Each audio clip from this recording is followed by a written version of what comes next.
مجھے وہ رات بھی یاد ہے جب 6 لوگ شہید ہو گئے ہمارے گھر کے سامنے. ابھی تک آنکھوں میں آنسو آتے ہیں, ابھی آنکھوں میں آنسو آتے ہیں ہمارے شہداء کے لیے. میر مرتضیٰ بھٹو غازی تھا اور دانشور بھی تھا, دانشور بھی تھا.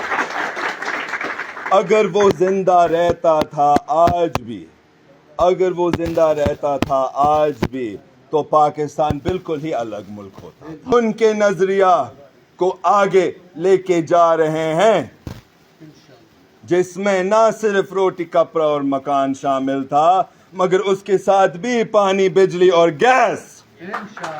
یہ بھی اس نے وعدہ کی اور ہم بھی یہ وعدہ کریں گے. وہ ہمارے نظریاتی لیڈر ہے اور انشاءاللہ تعالی اس یوتھ ونگ سے ہم پروگرام رکھیں گے, شہید میر مرتضیٰ بھٹو سوشلسٹ اسکول, جس میں ہم ان کے جتنے بھی نظریات تھے وہ ہم آگے لوگوں کو بتائیں گے.